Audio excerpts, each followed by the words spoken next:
I'm Nancy, a 26-year-old average office worker. Average house, average looks, average brains, and an unremarkable personality, except maybe a bit strong-willed. That's how I introduced myself as the party started. The party that day was organized by the women from the department next to ours. It was a get-together with men from a slightly bigger company than where I worked. Originally planned for 4 men and 4 women, someone couldn't make it, so I was invited to balance the numbers. I'm not a beauty, but I'm not so unattractive that I ruin the mood. I'm just right for a party, good at reading the room. I don't have a boyfriend, and I wasn't expecting any magical encounters at the party. The venue was a down-to-earth Italian restaurant, so I joined, prioritizing my appetite. Right after the party started, it was clear the other 3 women were eyeing 2 slender men with a slight resemblance to Korean pop stars. The others were a plain-looking guy with glasses, and another, a big, well-built man. The burly guy who sat in front of me introduced himself as Tom. Even though his dress shirt, his well-developed pectorals and biceps were noticeable, and he had a thick beard, and frankly, he was exactly my type. Yes, I've always preferred muscular men over slim, handsome ones. They're like a rugby player, perfect. I don't need a knight in shining armor. Better yet, a man who can carry the horse. This preference often makes me an easy invite to parties, because my taste hardly ever overlaps with other women's. Wow, you have impressive muscles. Do you play any sports? I initiated the conversation. I played rugby in my student days. Now it's just gym workouts. Bingo, I shouted in my mind. Tom, like me, came for the food more than the company. He didn't engage much in conversation with the women, focusing on enjoying the deliciously served food. And he ate impressively. You're Nancy, right? Do you play any sports? Tom joined in the conversation. Can you tell? I'm also into working out. Ah, I see. No wonder you're in such good shape. I mean, I shouldn't have said it like that. Sorry. Tom said, bursting into a bright laugh. His laugh and voice, Tom was precisely my type. From then on, we hit it off, talking about gym workouts, the gyms we go to, and muscles. We completely clicked. Even though the other partygoers seemed a bit taken aback, we didn't mind. Tom and I exchanged contact details and agreed to train together sometime. It turns out, Tom and I were the only couple that formed at that party. By the way, Tom is a year older than me at 27. His specs? 6 feet 1 inch and 198 pounds. I'm 5 feet 5 inches, weighing 125.66 pounds. While many tall men prefer petite and delicate women, Tom isn't like that. He genuinely seems happy that we share a love for working out. So we started dating, doing more than just workout sessions together. We went to movies, had meals. Typical dates for a man and a woman. You know, when I get married, I want to have a workout machine in the living room. Then we'll need to rent a place with a spacious living room. We casually reached a point where such topics came up. When I invited Tom to my house to introduce him to my family, my parents instantly liked him. He was bright and considerate. It seemed like our countdown to marriage had started. I'm scheduled to visit Tom's house next week. Tom lost his mother when he was young and was practically raised by his sister Lucy, who's 7 years older. I heard about this so-called sister-in-law, maybe better than a mother-in-law, I thought at the time. When I nervously visited, I was greeted by this stunningly beautiful Lucy.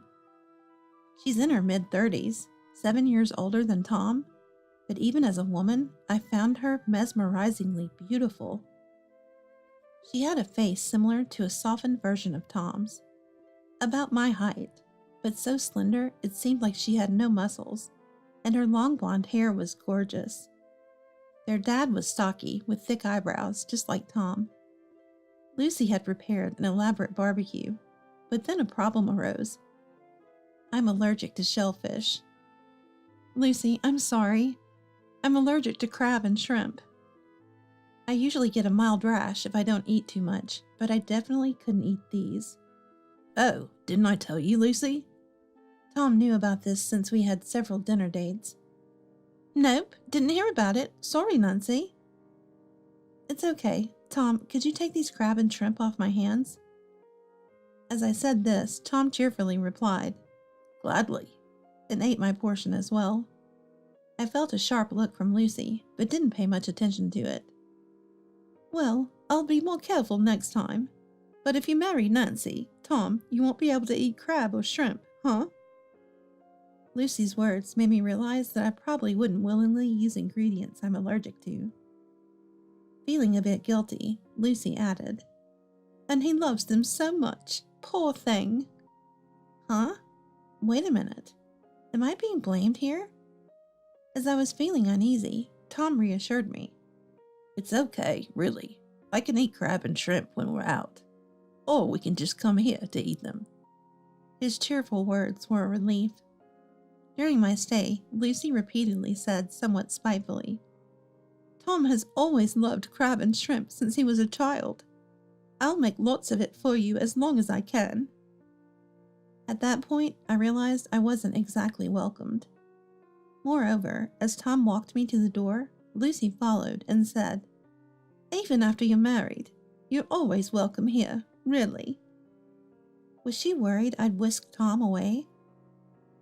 Tom, I don't think Lucy likes me very much. I had no idea you loved crab and shrimp so much, I said, feeling downcast. Tom comforted me. Well, yeah, I do like crab and shrimp, but you don't have to worry too much about my sister. She really cares about me, you know? She even says making food for me is her reason for living. Was that just a simple case of caring too much? Considering she practically raised him after their mother passed away, maybe it's more intense. Lucy, however, has a super handsome boyfriend. He's truly more attractive than most celebrities, enchanting to most women, though I don't really see it. Lucy's boyfriend, Jim, is 33 and owns a nightclub. They met when Lucy was forced to go to his club by a female colleague from her previous job. Jim loves my sister. I even work out with him sometimes. He says he wants to build some muscle, but moderately, Tom shared. Lucy and Jim, Tom and I, we've dined together. Once when I was about to put honey mustard on Tom's fried chicken, Lucy sternly said, Hey, Tom eats his fried chicken with barbecue sauce. Tom, however, reassured her. Oh, it's okay. Nancy suggested honey mustard, and it was actually good. I still like barbecue sauce, but lately I've been into honey mustard. Lucy seemed displeased, though. There were other instances like this. Whether it was Tom starting to enjoy foreign dramas under my influence, or his changing fashion tastes, Lucy always looked displeased. And then there were the strange incidents. Every time we had dinner at Tom's, I'd often get hives, an allergic reaction. Of course, since that incident, crab and shrimp haven't been served visibly. But if the dishes contained crushed crab or shrimp, or their extracts and seasonings, I wouldn't notice.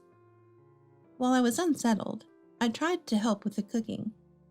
Not just as a guest, but Lucy adamantly refused. Then Nancy, you can help with the dishes, she said. I helped, but Lucy stuck close by, preventing me from checking anything. So I casually mentioned, After eating here the other day, I got hives again. But Lucy countered, That's strange. We didn't use crab or shrimp. Nancy, do you have other allergies? She made it sound like it was my fault. Furthermore, she added, If you have so many allergies, it will be difficult to cook when living with Tom. I'm worried about him. She prioritized Tom over everything, not showing concern for me. But I don't have any other allergies. I had been tested before. And even when I told Lucy, she wasn't convinced. It dawned on me then. It's not that she dislikes me, but that she can't stand the thought of Tom moving away from her. However, Lucy is 35. It can't stay like this forever. Fortunately, she has a boyfriend who adores her. Maybe he could help. Hey, why don't Lucy and Jim get married? I asked Tom. You'd think, right? I've suggested it many times. But she says she can't think about it until I'm married and settled. Tom explained, but it seemed Lucy herself was hindering that marriage. Then an incident occurred. Lucy and Jim invited us for dinner. When Tom went to the bathroom, Lucy followed him, saying, "I'll be right back too." Soon Tom returned, supporting Lucy. "Sorry, I feel a bit unwell," she said, covering her mouth with a handkerchief, looking pained. Jim stood up, offering to take her home, but Lucy refused. "It's fine. We've ordered a course meal. You two enjoy it. Tom will take me home." They left, leaving Jim and me alone. Left alone with Jim, there was a bit of awkwardness, but it was a special French course meal. I decided to prioritize my appetite and enjoy the meal before heading home. Jim, watching me intently, said, "Nancy, you're different. Very refreshing and attractive." But that wasn't all. Unbelievably, Jim lightly held my hand and whispered, "How about we have some fun together?" What was he thinking? His girlfriend just left feeling sick, and he's flirting? Doesn't he adore Lucy? Just because he's extremely handsome, does he think anyone would fall for him when looked at and held like this? These thoughts raced through my mind. "Stop it, please. Even as a joke, Lucy would be angry if she knew." I tried to deflect. Jim's response was unexpected. With a meaningful smile, he said, "She won't be angry." "Anyway, I'm not at all interested in handsome men." I clearly stated my disinterest. Jim then replied, "I see. You really are interesting, Nancy," without any sign of being upset. Shaking off Jim's offer to take me home, I hurried to the station and called Tom. I just had to see him. "Why did you call me out here?" Tom asked when I summoned him to a hotel room. It was the only place I could think of for some privacy. "Sorry. Oh, how's Lucy?" I wasn't truly worried, to be honest. "She perked right up when we got home. Such a fuss over nothing. We missed out on a rare French meal," he lamented. That's when I dropped a bombshell. "After you left, Jim hit on me." Tom's face turned serious. "What? But he loves my sister." I told him Lucy would be angry, but he said she wouldn't mind. What does that mean? "Unbelievable. But, well..." Tom seemed to be piecing something together. He then shared something unbelievable. Apparently, every girlfriend he introduced to Lucy ended up breaking up with him, each saying they found someone else.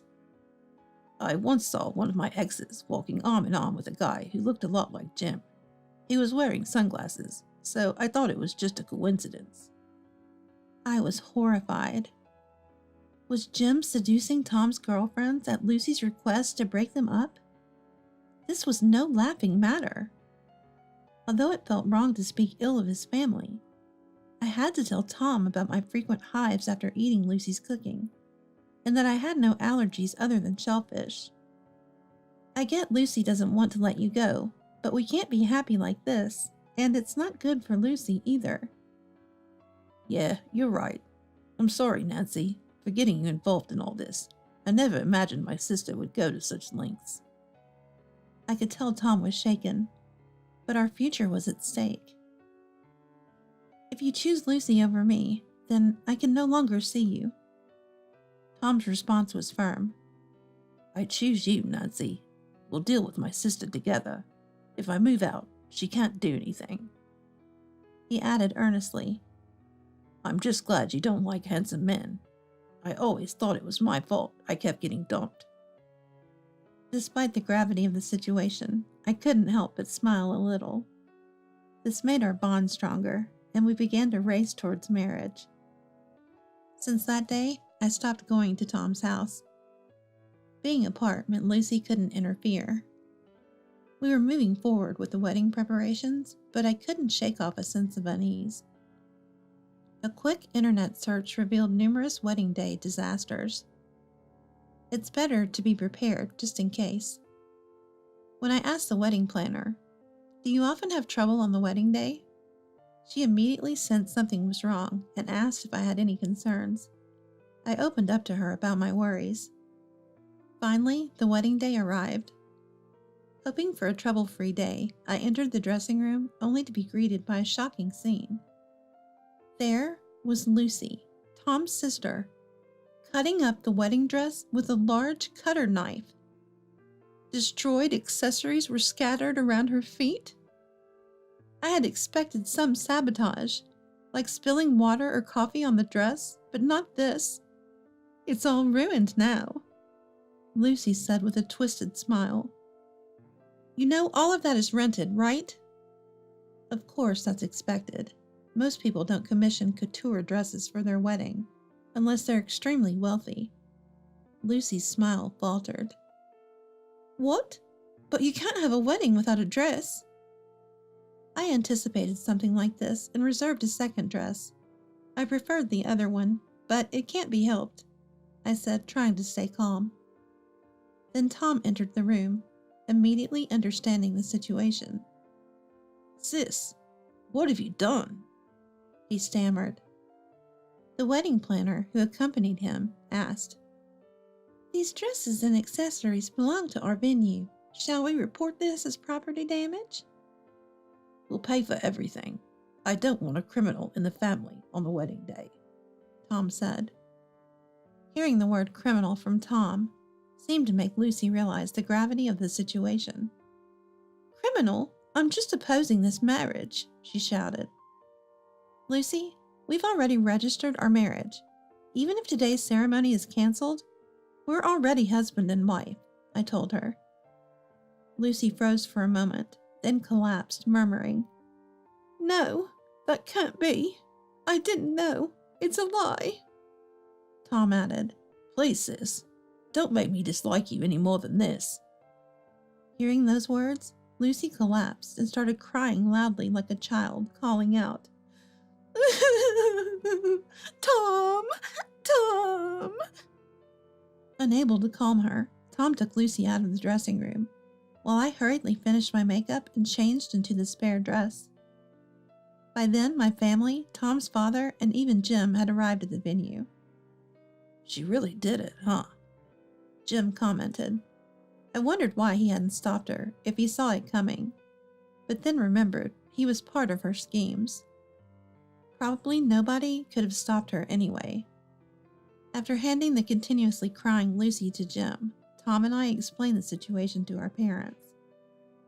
Everyone was a bit panicked, but since we were calm, the atmosphere shifted to, "Let's just get through today's wedding and reception." Throughout the ceremony, Lucy continued crying, and at the reception, she kept a handkerchief to her eyes. Tom's words to Lucy about not wanting to dislike her any further must have been a significant punishment for her. Guests who didn't know the situation probably thought she was just sad about her brother getting married. After successfully getting through the wedding and reception, Tom and I left for a 1-week honeymoon in Italy, planning to indulge in the local cuisine.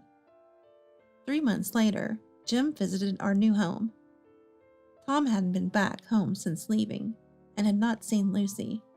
Though Lucy occasionally called, Tom coldly dismissed her.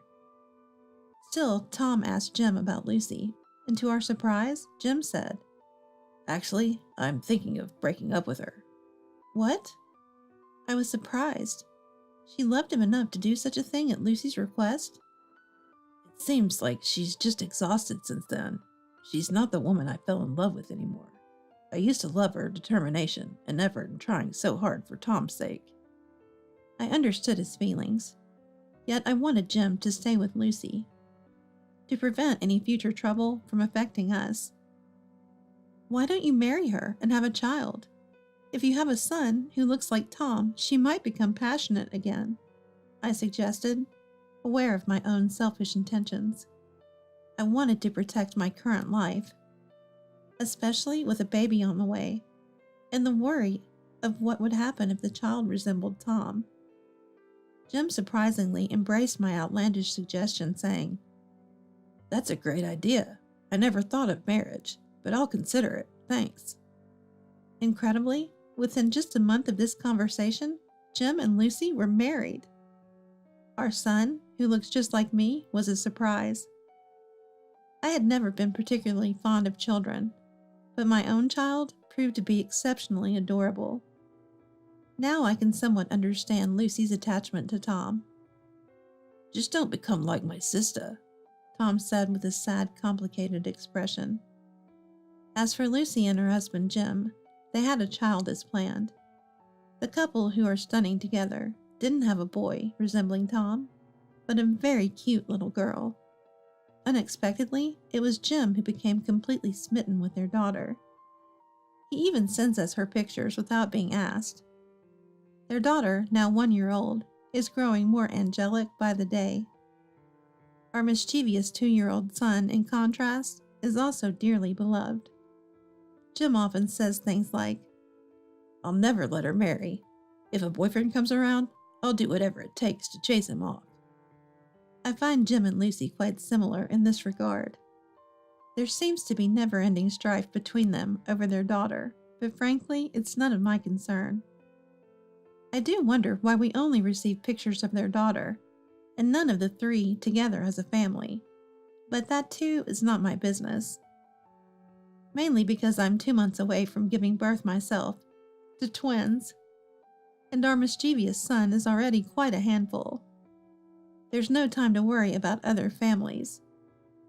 We rented a spacious living room and installed training equipment, but now only Tom uses it. I plan to use it to lose the post-pregnancy weight, but often find it draped with discarded clothes. Raising children requires physical strength and stamina, and I'm glad I worked on it. We might have to put away the equipment when the kids get older. It could be dangerous. Then we can both go to the gym. But even without the machine, we can still train, says Tom, squatting while holding our son. I love that he says things like that. That's why I'm sure I won't become like Lucy. I want my children to experience the joy of living with wonderful partners just like I have. Wait, Mary, it's me. My ex-husband and my son's wife eloped 10 years ago, and they have been missing ever since. I didn't want to think about them, let alone see them, but for the first time in 10 years, he contacted me. My ex-husband called me and demanded, I'm going to live at your parents' house now. You still live with your parents, don't you? I apologize for contacting you like this, but you need to leave my house. I was taken aback by his request. We hadn't spoken in 10 years, and I had no idea what he wanted. But he was asking for my parents' house to live in with his unfaithful partner. I see you're still living with your parents, but have you remarried yet? He asked. Get out of there as soon as possible. For the first time in 10 years, I became enraged at my ex-husband, who was mocking me even more. Fortunately, he was unaware that my living situation had changed over the previous 10 years. I'm sorry, but if it's my parents' house, it's gone, I said. Huh? I reminded him this for the first time in 10 years. I was determined to succeed. Mary Kane is my name. I am 60 years old and work as a part-time teacher in a private school. Even though I have reached retirement age, I continue to work part-time, albeit with a lower annual salary. Perhaps it was because of my childhood memories that I admired my parents, who were well-known teachers, and I grew up aspiring to be like them. I had a husband, Stephen, but we divorced 10 years ago. And now, after 10 long years, that man, whom I thought I'd never see again after such a bad breakup, unexpectedly called. I met Stephen in college when I was 21 years old. I was working part-time as a teacher at a tutoring center while also studying to be a teacher. Stephen was a new part-time teacher who had recently joined the center. He was older than me, but I had been there longer, so the director asked me to train him. As I trained him, we became good friends and eventually began a relationship. We married after 3 years of dating and had a son, Michael. After graduation, I found a full-time teaching job and left the tutoring center. Our life together was just beginning.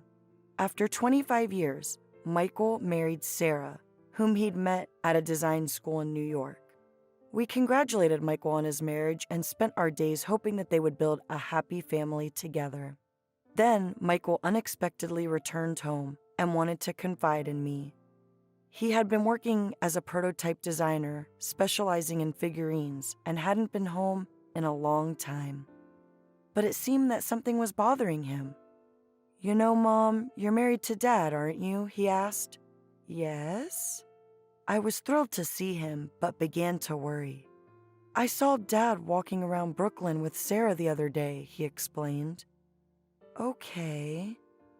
Apparently, he saw Sarah walking arm in arm with Stephen last Friday night, and in Brooklyn's hotel district. Michael was on his way home from work when he saw them and became suspicious. He followed them and saw them walk into the hotel. I couldn't believe it. Even though they are in-laws, Stephen and Sarah are as close as real father and daughter. However, meeting privately and alone was odd. And even less in a hotel? No way. I was hoping it was a misunderstanding or a bad dream, but there was evidence. The phone screen Michael showed me had a clear image of Stephen and Sarah walking into the hotel arm in arm. And speaking of Friday nights, Stephen arrived home late. He claimed it was overtime at his office, but I guess that was a complete lie.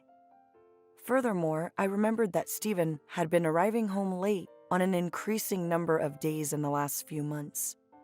He claimed it was because of happy hour with his colleagues, an unexpected business trip, or working on a holiday. I initially believed him. However, when I considered it calmly and carefully, I realized that aside from happy hours, there had been almost no unexpected business trips, overtime work, or work on holidays up until now. I felt uneasy that these had increased lately. Was it all a ruse to spend more time with Sarah? I asked Michael to send me the image, then told him I'd talk to his father about it before sending him on his way. I waited for Stephen to get home that night. He returned late at night, smelling strongly of alcohol. The smell of alcohol upset me, but I boldly approached him and said, "Stephen, I saw Michael this afternoon. Is it true that you met with Sarah last Friday?" Yes, we briefly met, and I recall talking about it."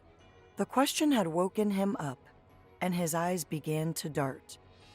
Seeing my reaction, he went on to ask, "What did he say?" "He also said that he saw you and Sarah walking into a Brooklyn hotel together." I held up the picture Michael had given me as I said this. Stephen's eyes widened. He choked up, and his eyes darted even more, as if searching for an escape route. He sighed deeply, as if giving up after I was convinced that his reaction was correct. "I can't believe Michael noticed me. I was overjoyed. I guess I got carried away a little." "No way, Stephen." "Well, I guess it's pointless to make excuses now." Stephen began to confess everything. He admitted that he began dating Sarah 6 months ago after being swayed by her advances. He told me that his feelings were now primarily for her. 6 months ago, Michael and Sarah celebrated their 3rd wedding anniversary. Had Stephen and Sarah begun dating at that time? Despite my trembling surprise, Stephen continued to confess. "That is why I desire to marry Sarah. Mary, I want a divorce." I objected vehemently to the words, nearly losing my mind, but Stephen continued. "In any case, I'm divorcing. I can't do it with you any longer." The next day, he never came home. Furthermore, Stephen's belongings were missing from the house, and a completed divorce decree was on the table. Later, Stephen received a phone call from Michael, who was crying because Sarah had left the divorce papers and vanished. I assumed she had no intention of returning. I was stunned when Stephen and Sarah eloped and vanished. That was the conclusion of Stephen and I's divorce 10 years ago. After the divorce, Stephen and I sold the house we had been living in, and I moved into a new house I found near my workplace. I was depressed by myself immediately after the move, but as I busied myself with work, I realized that my emotional wounds had completely healed. I believe that because teaching was a rewarding job for me, I was able to heal my emotional wounds before I realized it. It must have been significant that I continued to devote myself to a single rewarding job, was allowed to work part-time at a school even after retirement, and spent active days not only with my colleagues, but with my students. I spent less and less time worrying about Stephen and Sarah as I continued to enjoy my teaching job and interactions with students. After 10 years, I no longer reflected on my time with Stephen. My income had dropped since becoming a part-time teacher, but it was still sufficient for me to stay at the school and be with my students who adored me like a parent. I'm also relieved to hear that Michael has thrown himself into his work with zeal, having recovered from the shock of his father's and wife's betrayal. A phone call, however, shattered any semblance of peace I had found. Hello? Mary, it's Stephen here.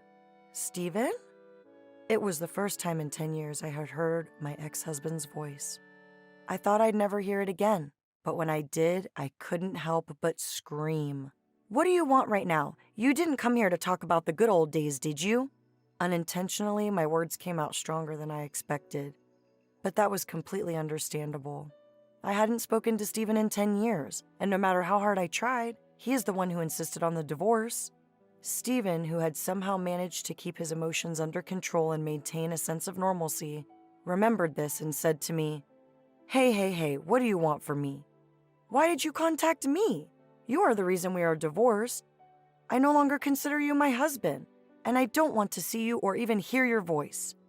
Okay, now let me get to the point. You're back at home, aren't you? I'm sorry to interrupt you in this manner, but I'm going to have to ask you to leave. I couldn't control my emotions and had to raise my voice again, grasping the meaning of the words said insensitively and lightheartedly. Stephen kept talking, oblivious to the fact that I was confused and trembling with rage. Sarah is having a baby, he continued, but having a child is more expensive than I anticipated. Making a living is becoming increasingly difficult. According to Stephen's story, despite their 30-year age difference, they had been a passionate couple. However, Sarah became pregnant last year, which changed everything. Stephen and Sarah both quit their jobs prior to their elopement, and no decent company would hire them if they tried to find new work. They had to work part-time jobs to make ends meet, and they had been living day by day. Sarah was unable to work after becoming pregnant and giving birth, putting the family's finances in jeopardy. I couldn't take care of her any longer, so we discussed turning to Michael or my parents for help. But Michael refused to see me, and my parents disowned me. They're all so stubborn. Stephen laughed on the phone, and I saw in my mind's eye the faces of Stephen's parents and younger brother, whom I had gone to greet before their marriage 13 years before. His family consisted of a strict-looking father, a strong-willed mother, and a serious-looking younger brother. We never spoke again after the divorce, but I didn't think he was the type of man who would let Susan be unfaithful to him or to run off with his own son's wife. So, are you suggesting that I stay in our house? I said yes. The first thing you should do is make sure you have a good relationship with your wife. I'm sure your eldest daughter and the first grandchild is more important than a single woman whose only merit is being a teacher. Get the hell out of here. I felt my anger boiling over at once at his abusive tone. Had my memories of Stephen over the past 10 years been too glorified? I had not expected him to be such a lax man. And at the same time, I remembered something. I said in a low voice, I'm sorry, but if it's my parents' house you're speaking of, it's gone. What do you mean? My father passed away 3 years ago, and my mother last year. So my parents' house is too big for me to live in, and I decided to sell it to someone else. I don't have the house to give, Stephen. Huh? I'm not going to tell you where I live now, and even if I did, I wouldn't let you in, so don't come here. Don't ever come here. It was Stephen's turn to shout. What about my inheritance? When your parents die, the family home and the money should go to me, right? I frowned in anger at Stephen's words, who only tried to talk about my parents' death in calculating terms. From the looks of things, he must have been planning to steal not only my money, but also my parents' inheritance with an eagle eye, while saying something about relying on my parents' family.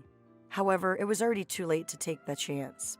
I received all the money from my parents' inheritance along with my parents' house. Both my father and mother said they wouldn't leave a penny to a shameless man who eloped with their daughter-in-law. 10 years ago, on the day Stephen and I divorced, my parents were furious when they heard about Stephen and Sarah's betrayal from Michael and I. It was understandable for them to be angry.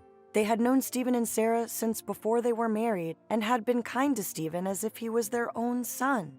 They trusted him, but he had committed the worst betrayal of all. So the first thing my parents did before they died was to arrange their estate and prepare a will. My parents prepared a will so that everything, including the family home, would be inherited by me in case Sarah came back someday when she realized. 7 years later, my father passed away. My mother passed away last year, and I inherited the family home and estate. And although I did not want to give up my parents' house because it was too big for one person to live in, and because it still had memories of my parents, I decided to sell it, following their wishes. They hoped I would use it to house someone sensible rather than give it to people like Stephen and Sarah. When Stephen heard this, he exploded. "Don't play dumb with me, you bitch. Don't be silly. There's no way they'll forgive you for that." "I inherited the property by legal means," I said, "and there's no way they'll forgive me if I did this. I don't have to be dictated to by Stephen and Sarah, who did nothing and wandered around elsewhere as they pleased." Stephen, who had been doing nothing and wandering around, had no right to interfere with my life. I then stared down at my phone, which had been disconnected from the call. I had no idea that Stephen would abandon others for his own selfish reasons, come to me for help, and then lash out when he doesn't get his way. I had no idea that my ex-husband, with whom I had spent several years of my life, could be so lax and childish. Just as I was feeling my heart's deepest contempt, I received a phone call from Sarah as well. I didn't hear that my parents were dead even though they were my in-laws. She accused me of being so heartless as not to tell her. Sarah yelled at me, but she never touched my heart. If Sarah was truly shocked by the death of my parents, she should have said something like, "I want to offer a gift," or "I want to visit their grave sites." But she showed no sign of saying such a thing, and in her second sentence, it became apparent that she was only thinking about her inheritance, legacy, and money. That is why neither this woman nor Stephen deserved to sit in front of my parents' altar. Thinking this, I quietly rattled off a few choice words before Sarah could finish. Then later, I received a call from Michael. "Mom, did my father and Sarah go over there?" "No, they didn't, but they called asking about my parents' house and their inheritance." Hearing my answer, Michael sighed on the other end of the phone. "I see. I thought they may contact you since they came to my place the other day." "Michael, are you all right? Did they do anything to you?" I'm fine, Mom. Those guys just banged on my door and made a big fuss, and when I told them I was going to call the police, they simply ran away. But I have an idea." Michael shared his idea with me. Hearing this, I decided to break the karma cycle between Stephen and Sarah here, not only for myself, but also to protect my son, who was starting a new life. A few days after I carried out this idea, I received another phone call from Stephen, sounding terribly upset. "Hey, Mary, did you do this too? You're not very talkative all of a sudden, are you? What are you talking about?" "Don't play dumb. They're coming to our house right now." "They?" According to Stephen, 7 women are coming to the apartment where he and Sarah are living. These women are Stephen's unfaithful partners. He had been having affairs with 7 other young women in addition to Sarah. Sarah was unaware that Stephen was cheating on her with 7 other young women. And when the women started screaming, he became angry. He was upset by the fuss the women were making about it and is now taking his anger out on Sarah. I'm so surprised that there are 7 of them. "I knew it was you. How in the world did you find out my secret?" "I wonder how, because I have nothing. My ex-husband left me 10 years ago for another woman." "What?" Stephen turned the tables on me over the phone and again hurled ear-splitting expletives at me, but that didn't bother me in the least. Eventually, Sarah, who was upset while we were on the phone, packed up and started a big fight with him, ignoring me on the other end of the line. I guess this is what they mean when they say things get out of hand. So I threw these last words to my ex-husband, though he may not have heard or understood them. "So long, Stephen. Don't ever show up in front of me or our son again." Then I hung up the phone. In fact, the commotion caused by the women with whom he was having an affair was the idea that Michael had been talking about. After Stephen and Sarah broke into his house and he turned them away, he immediately hired a professional detective agency to find out more about them. It turned out that Stephen was cheating on Sarah here and there, and that led him to 7 other women. Moreover, he said that 3 of those 7 were married. Michael immediately informed me of this fact and even gave me Stephen and Sarah's current address and apartment, which the detective had also found out. So Michael and I told the 7 women where Stephen and Sarah were and sent them all there at once. I heard that the ensuing situation at Stephen and Sarah's apartment had caused such a fuss that the police had to be dispatched to the scene. Sarah, naturally, broke up with Stephen, and he was simultaneously sued by 3 married husbands for alimony, the amount of which exceeded 3 figures. Stephen lost Sarah, his house, and his money. He is now living homeless in a park, and a colleague saw him participating in a soup kitchen. Sarah, on the other hand, like Stephen, was charged alimony in excess of 3 figures and was forced to borrow money to cover her expenses. But to her surprise, the source of the loan was a black market bank. Shortly after borrowing the money, she was suddenly taken away by scary-looking men in a car, and her whereabouts are unknown. After 10 years, I have made a final settlement with Stephen, and I am back to my peaceful life again. I am still single as ever, but as long as I can live a happy and lively life at school, that's enough for me. Later, Michael also met a woman with a child. They are now dating on the premise of marriage, and I sincerely hope that he too can find a new happiness and life. Hey, Alicia, I've got a last-minute business trip next week. Would you mind taking care of the house while I'm gone? What? How long will you be away? About a week, I guess. A week? Isn't that a long time? Do you really have that much to do at work? Well, yeah, I've got my hands full. In that case, you might as well stay away forever. What do you mean? I've been holding back, but I don't get why you act so busy with a job that's not even that demanding. Most people your age are retired. Are you just clinging to your job because you're greedy for money? I'm not trying to act busy. If I've made you uncomfortable, I apologize. But I'm not clinging to my job. I work because I enjoy it. Jumping to conclusions isn't a good look. Fine, whatever. Why don't you just keep working forever then? I don't want to see a low-wage grandma around here. What? I only moved in because you said you were a single mom. I wanted to live just with Derek. And now you're telling me you're low wage? There's nothing good about this. All right, I get it. I won't come back. Just like you said. What? I decided to pack my bags and leave the house before my business trip. But I knew I'd be back. Alicia doesn't know that yet. My name is Lenora.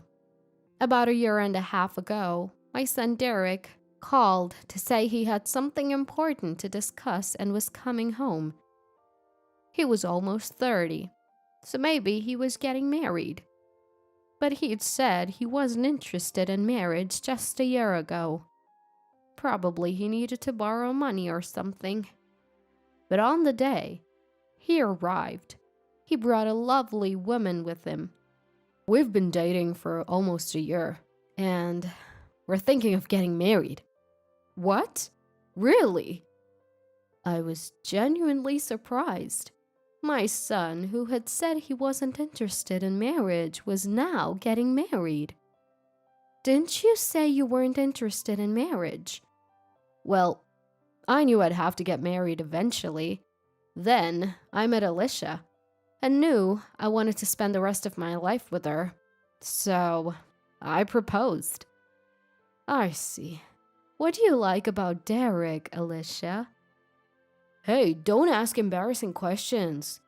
Why not? I guess he's kind? Wow, that's sweet. This is why I didn't want to tell you, Mom. You asked too many questions, like an annoying relative. Don't worry about it, Alicia. Please take good care of Derek. He might seem childish at times, but he's genuinely kind-hearted. If he ever says something that bothers you, feel free to tell me. Thank you, mother-in-law. I remember our family meetings always had a cheerful atmosphere. During one of these, Derek had a suggestion about moving in together. Mom's alone since Dad passed away, right? So I've asked Alicia if we could all live together. I know that living with your mother-in-law can be tricky, but Mom's almost 60, and I have my concerns. I think it would be easier for me if we lived together. What do you think? Well, sure. Derek was in 10th grade when my husband passed away. The cause was unclear, maybe overwork, maybe illness, but after a long battle, he left us. Everything became irrelevant, and I was knocked down to the bottom of despair. We had always been close, hardly ever fighting. Some say relationships cool over time, but that never happened with us. Losing the man I loved so much felt like losing my will to live. How could I go on? During those dark days, Derek was my rock. Mom, how long are you going to stay down? Looking down won't bring Dad back. He's up there. So shouldn't we look up and keep moving? His words snapped me out of it, and I started living again. At 17, Derek had showed me how much he had grown. I thought of him as a child, but he was more mature than his parents. It was both happy and sad. His marriage was another milestone, and now he was even considering living together. I am really grateful that you even thought about living together. He's told me so far, so I accepted his generous offer. Little did I know this decision would take an unexpected turn. After moving in, Derek and I were both working, so weekdays were busy. Alicia was home during those times. I was worried about getting along, but then one day, I heard something shocking. One day. It was an early day at work, and I got home earlier than usual. The house was quiet, no one in the living room. But I heard voices upstairs and went to investigate. It was Alicia. She was on the phone, so I started to quietly go back downstairs. But then, a certain phrase caught my ear. He's worried about her living alone, so Derek suggested we all move in together. Can you believe it? When I casually mentioned that it might be nice for just the two of us to live together, he started talking about a two-family home. She doesn't have money, so guess who's going to foot the bill? To avoid wasting money, I reluctantly agreed to live together. Ugh, it's the worst. The person on the other end must be a friend. And the old lady she's talking about on the phone must be me. I thought she had happily agreed to live together, but it seems that's not the case. After hearing this, I can't continue living with her. But I paused to think. If I tell Derek that Alicia doesn't want to live together, wouldn't that cause a rift between them? So I thought about ending the living arrangement without giving a reason. But I couldn't find a convenient one. In the end, I decided to pretend I hadn't heard anything. But complaints from Alicia kept slipping through. I was often away from home due to work, and during those times I left the house matters to Alicia. She seemed willing, but according to her phone conversations with her friend, she felt obligated as a daughter-in-law. When my work trips increased, her complaints started to surface. She's not here again? Is mother-in-law actually working? Yes, she is. I thought maybe she was on vacation since she's gone so much. She always spoke with a sarcastic tone. I do wish she'd take care of the house if she's home.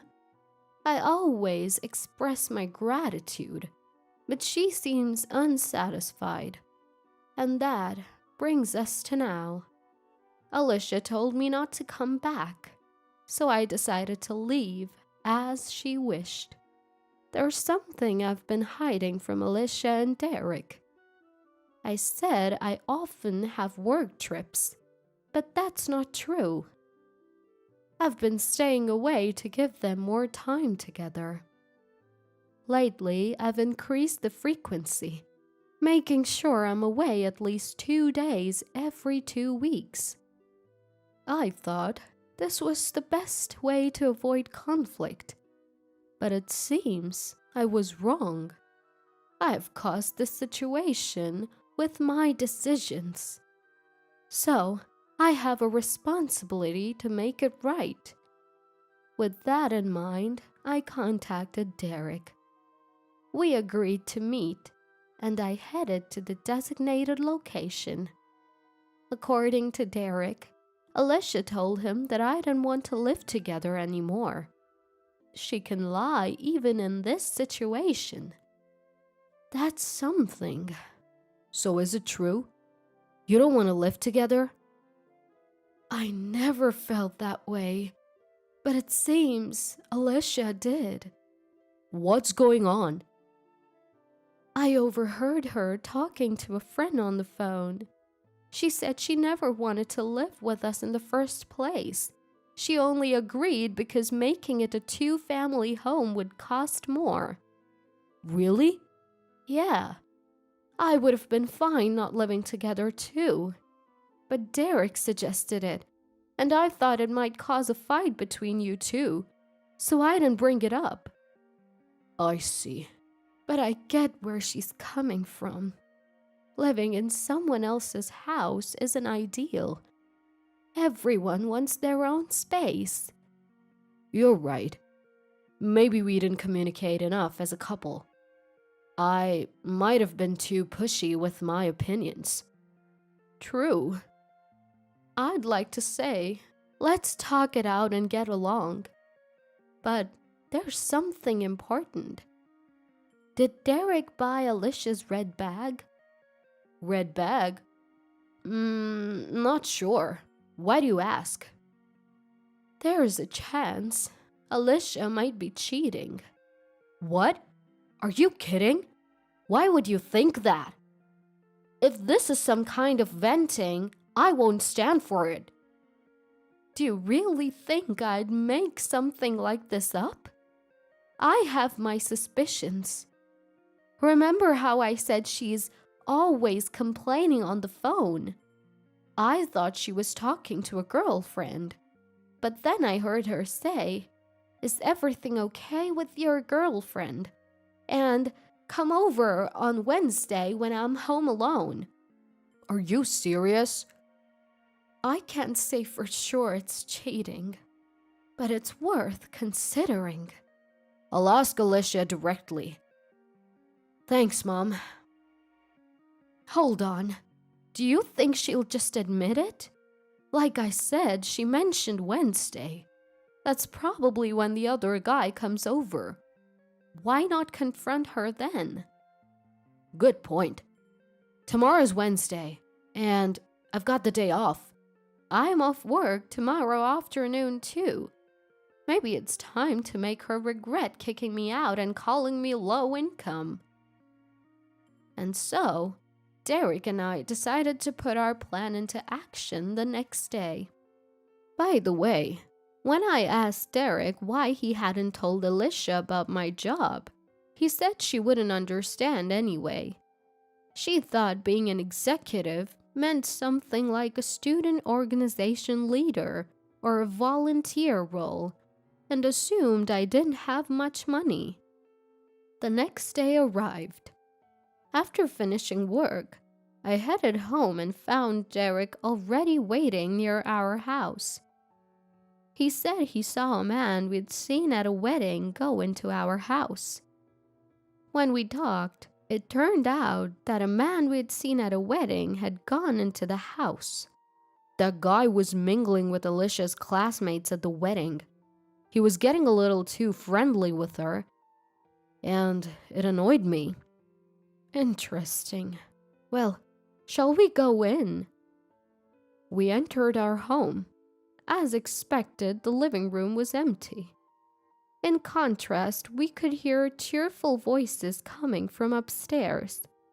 Voices that made it clear what was going on. Hearing this, Derek and I quietly made our way upstairs. Man, you're something else. You managed to kick your mother-in-law out of her own house, huh? Not just any daughter-in-law can do that, you know? Well, I guess I'm just fearless. And honestly, a mother-in-law who acts busy all the time just annoys me. Then maybe you should have married me instead. I thought about it, but you weren't serious about your job back then. You're a full-time employee now, but you still can't beat my husband. He makes a ton of money. I bet my mother-in-law is living off his income. Isn't that embarrassing at her age? True. Let's keep this relationship going for a while. My current girlfriend is planning for our wedding, but she's so bossy. Yikes. Sounds like a breakup waiting to happen. Then I can just marry Alicia. Derek and I were at our boiling point. There was no need to hold back any longer. We burst into the room where Alicia and her lover were. Their faces turned pale instantly. What the hell are you two doing here? Derek? And mother-in-law too? Hey, weren't you supposed to be out today? That was the plan. So I'm just as surprised. You're the guy from the wedding. Alicia's classmate, right? I just heard your conversation outside. I'll be sure to let your fiancé know. There could be a claim for damages, so save your money. What? Alicia, you were cheating after all. Why? Alicia, now concerned, became defiant. The reason is obvious. I've been stressed since I moved into this house, so I cheated to relieve that stress. It felt good to forget about this house, Derek, and especially you, mother-in-law. So, Derek, are you going to claim damages?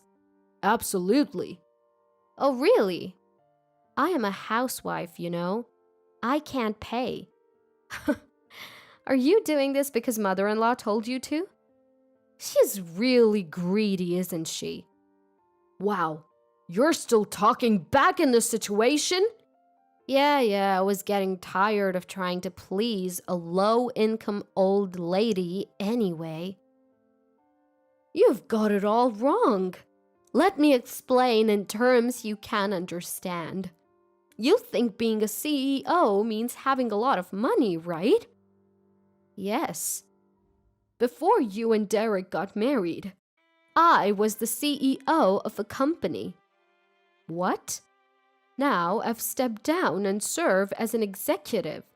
Executives are different from regular employees. We're involved in running the company. It's a challenging but rewarding job that pays well. Wait, hold on. I knew you were an executive, but I thought that was more like a volunteer role?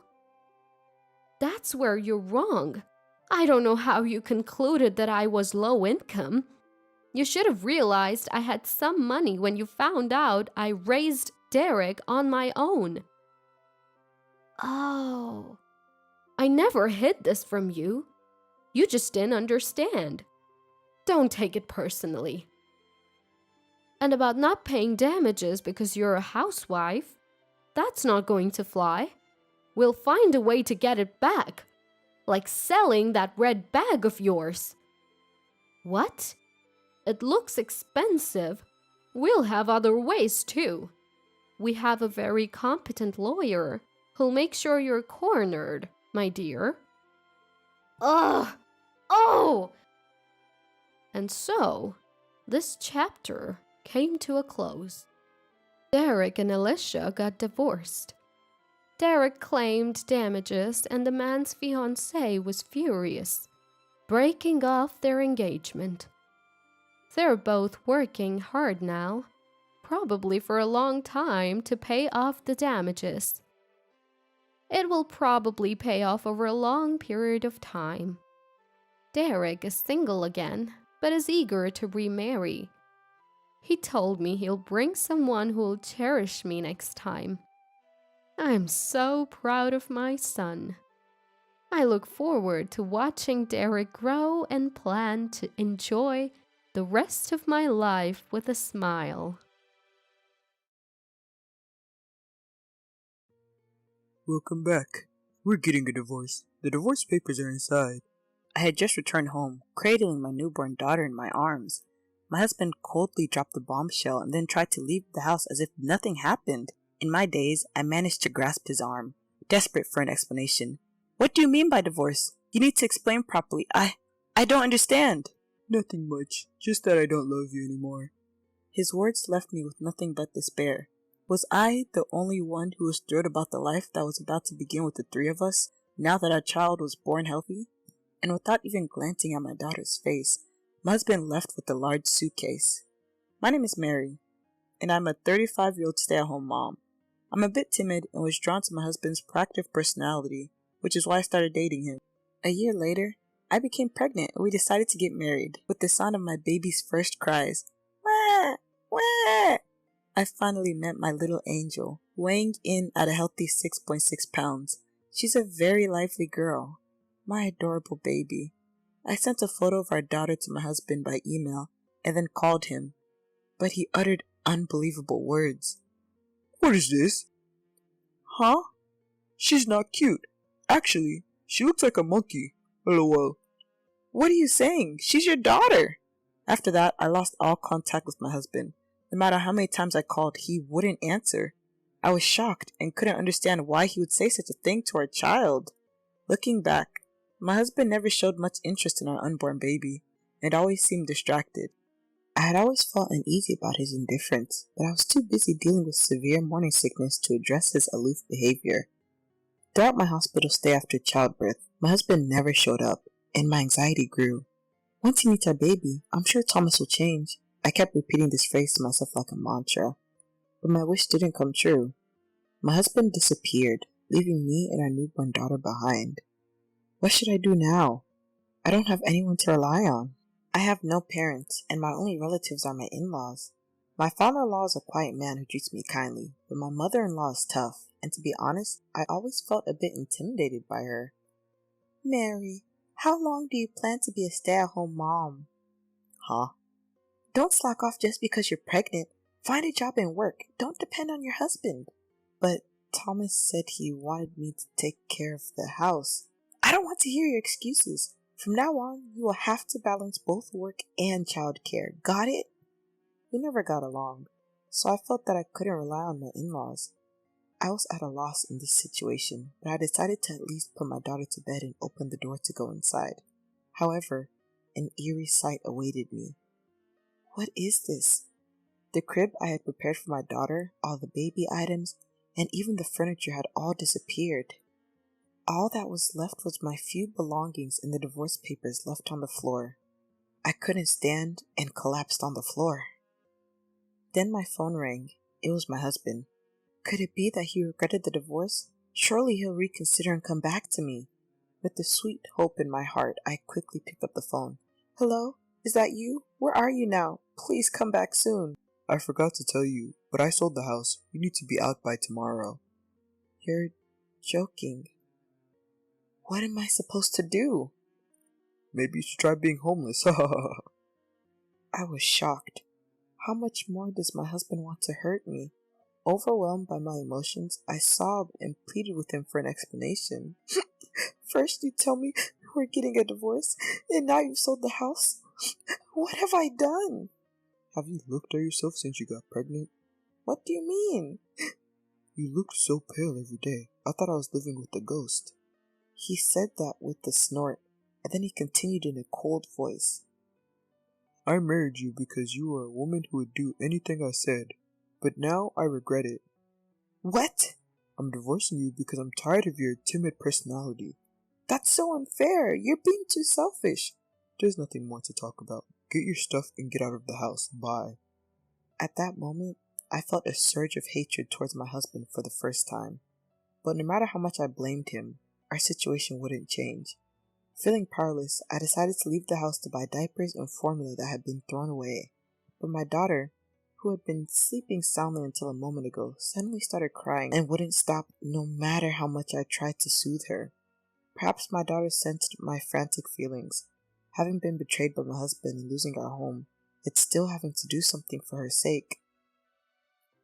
As I sat on a park bench nearby, trying to calm my daughter, an unexpected person appeared. You shouldn't take a newborn baby outside. How irresponsible can you be? Act like a mother. Mother-in-law? You really don't understand anything. How do you plan to take responsibility if something happens to this child? It seems my mother-in-law, who knew the date of my discharge, had come to visit our house. However, finding it vacant, she followed the sound of a baby crying and found me. As I was being berated by my mother-in-law, I felt a surge of emotions and began crying uncontrollably. Then, I felt a warm touch on my back. I didn't mean to make you cry, but why are you here? Where's Thomas? Please explain what happened. My mother-in-law was gently patting my back, trying to calm me down. Confused by her kindness, which I had never seen before, I slowly explained what had happened. Thomas did what? Unacceptable. If you don't have a place to stay, come to my house for now. But, no buts, let's go. I'll carry your bags. I was ushered by my mother-in-law and headed to her house. Upon arrival, she uttered words that left me astonished. Let's live together from now on. What? You don't have anywhere else to go, do you? Are you planning on becoming homeless with your baby? At least here you can stay out of the rain and have food to eat. Let's do this. I couldn't hide my confusion. Even though she had been treating me coldly and making sarcastic remarks every chance she got, she was acting like a different person now. Seeing my struggle for words, my mother-in-law gave me a sympathetic smile. I've been cold to you all this time, haven't I?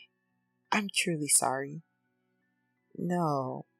I was tough on Thomas, telling him to be more aware of his responsibilities as a father, but now this has happened. I'm filled with regret for not being able to help more. It's not your fault, mother-in-law. Please lift your head. My mother-in-law drooped her shoulders, bowing her head and refusing to raise it. In the midst of this, I decided to ask a question that suddenly came to mind. I always thought you didn't like me. That's why you're cold to me. But is there another reason? It was because seeing you reminded me of my past, and it was unbearable. It was then that I learned a truth I had not known before.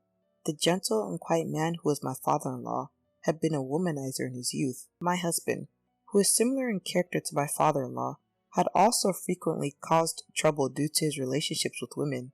And finally, my mother-in-law said, I just wanted you to be a strong, resilient mother. That's why I was harsh. I kept telling you to find a job so that even if you ended up getting a divorce, you wouldn't struggle to make a living. All of her harsh words had a purpose. I was overwhelmed with gratitude, knowing that my mother-in-law was truly a warm-hearted person.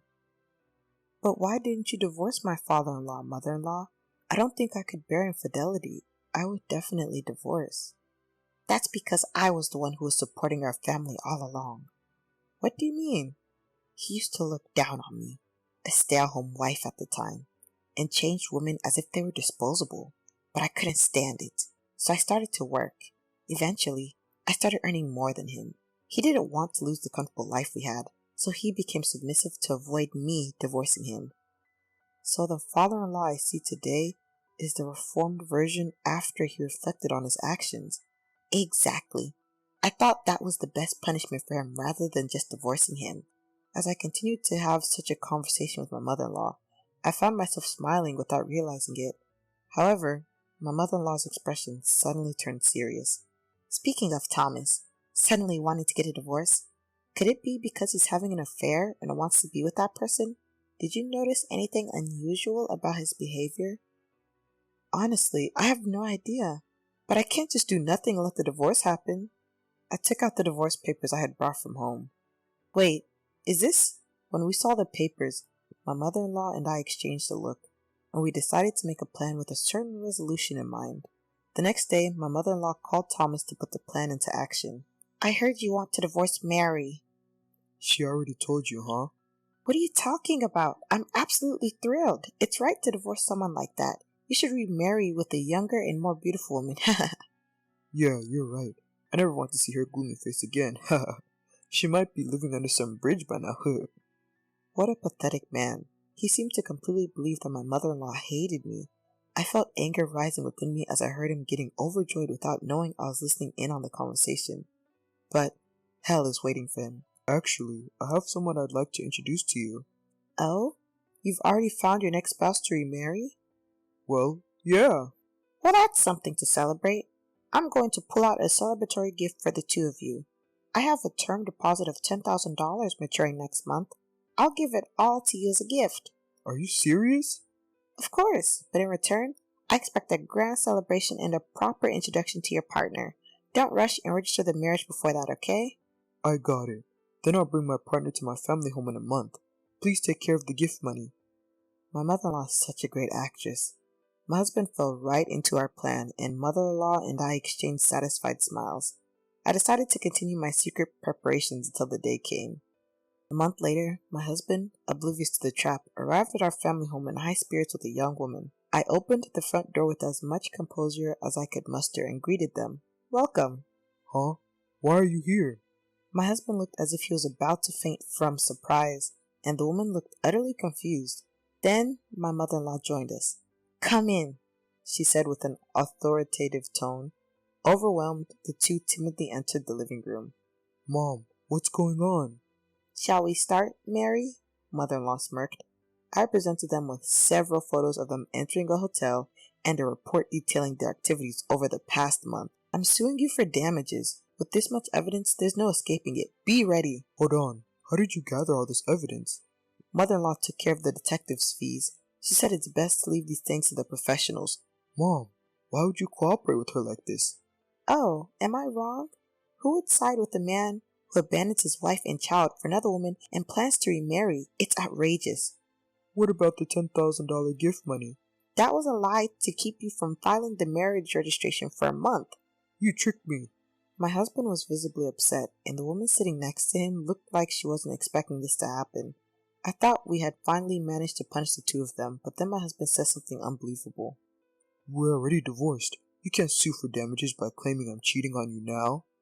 Thomas is right. I'm not paying any damages. I was astounded at their words. The statute of limitations for suing for damages is 3 years from the time you find out about the affair. Confidently snorting at their ignorance, I decided to share a certain truth with my husband and the woman. You know, we're still married. Huh? I haven't filed the divorce papers you left behind. Stop messing around. Why haven't you filed them? I wasn't satisfied with you just declaring a divorce without any explanation. Moreover, did you realize the incredible mess you left behind the day you moved out?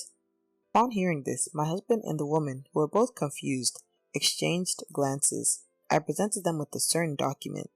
This is your marriage registration form, isn't it? I thought we'd lost it. Why do you have it? It was overlapped under the divorce papers. You really are careless to leave something like this behind. I laughed. Yes, the document I presented was their completed marriage registration form. The day we found this out, my mother-in-law and I discovered that my husband, Thomas, was planning to marry his mistress.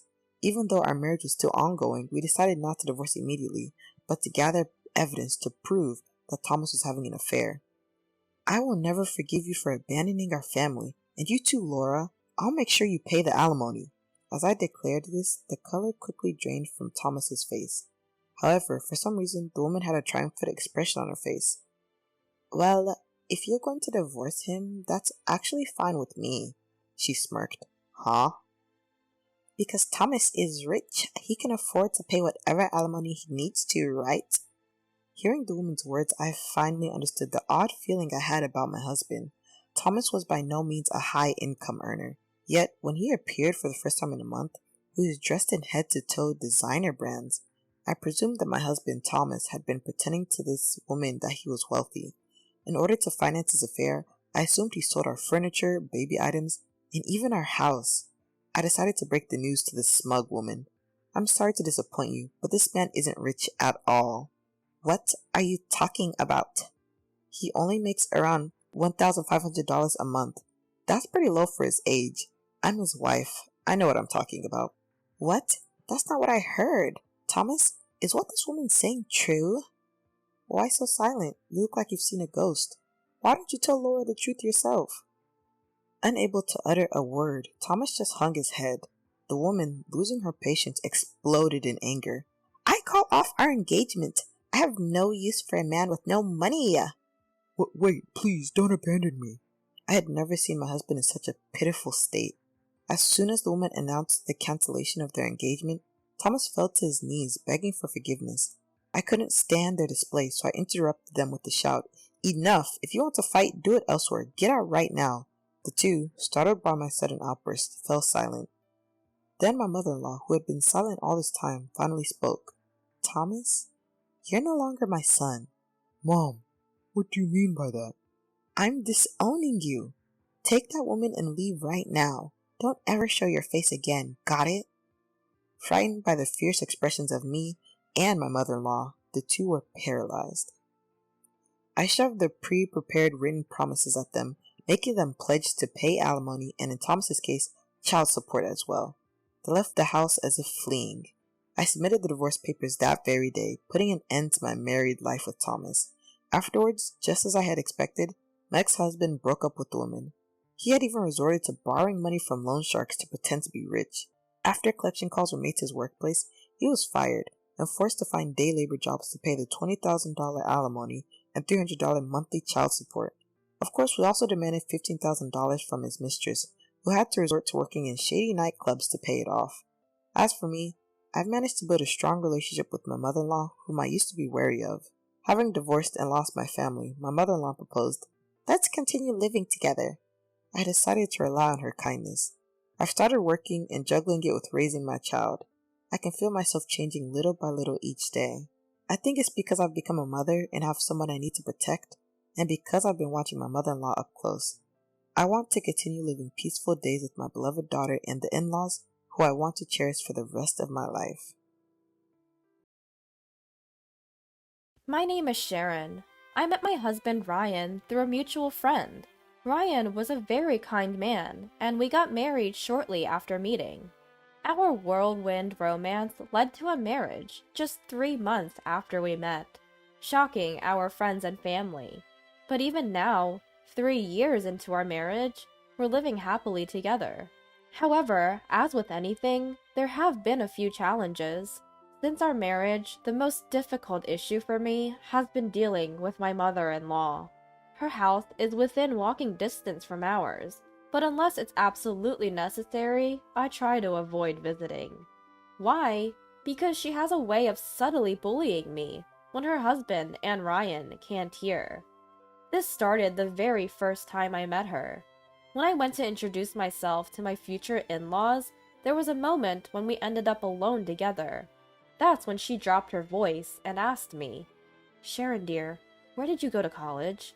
I wondered if your educational background had anything to do with marriage, but when I told her where I went, she frowned and said, Oh, I've never heard of it. You must have married Ryan for his money, didn't you? I was so taken aback that I couldn't respond. I was shocked not only by her sudden, mean-spirited expression when Ryan and her husband weren't around, but also by what she said. Yes, Ryan is a doctor and a Harvard graduate. He probably has a lot of money, but we had decided to keep our finances separate. I had no idea how much money Ryan actually had. I thought it was strange that you got married after only 3 months. Listen here, Ryan is a gem. He's a doctor who graduated from Harvard. That's a big deal. Compared to that, I've never heard of your college. You must have gone to some third-rate university.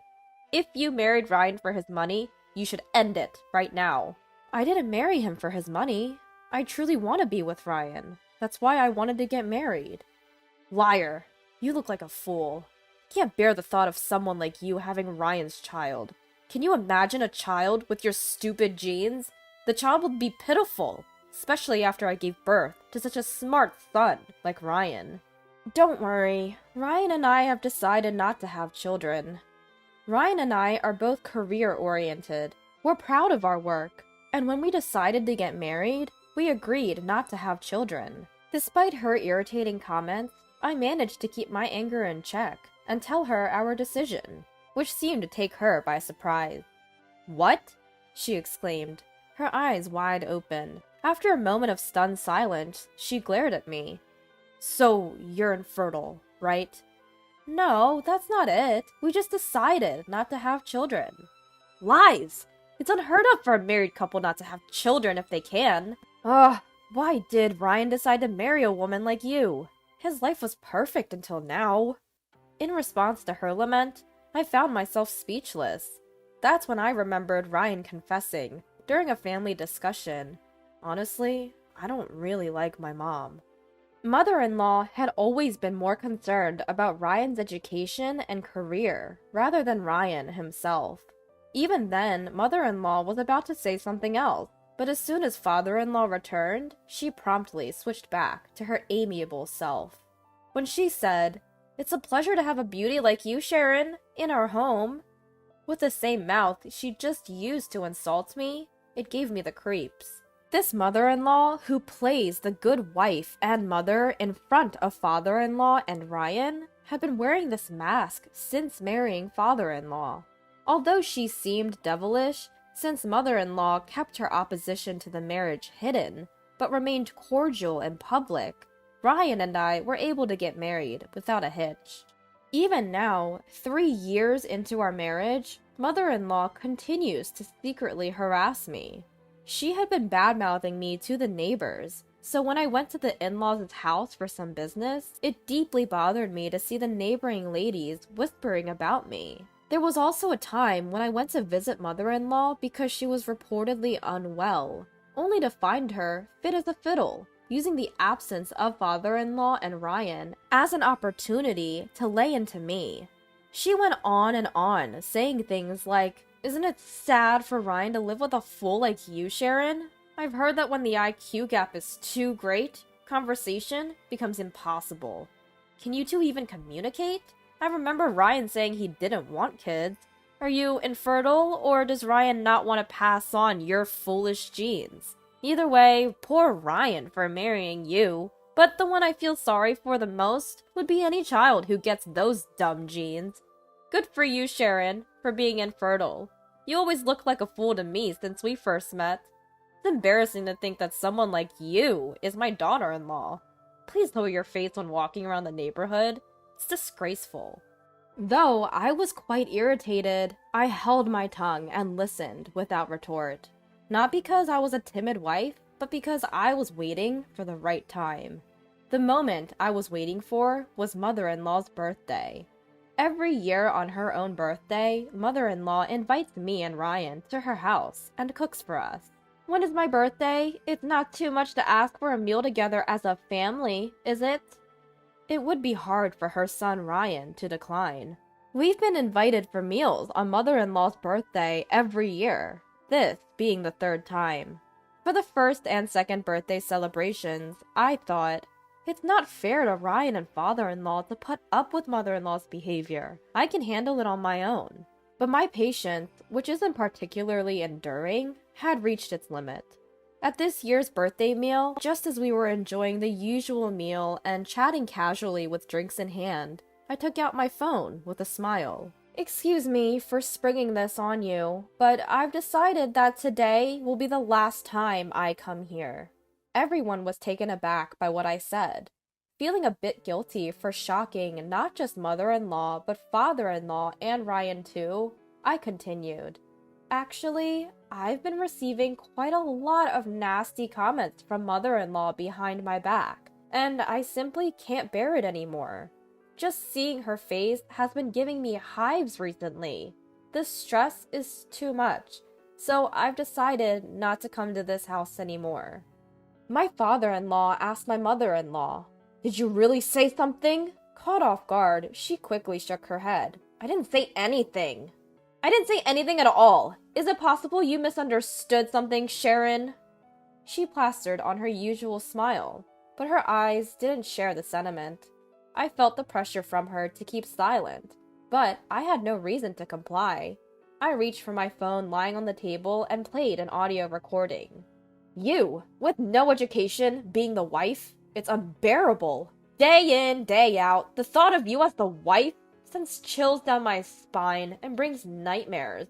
At the sound of the tirade coming from my phone, my father-in-law and Ryan were stupefied, while she turned as pale as a ghost. One after another, I played her hurtful words from my phone.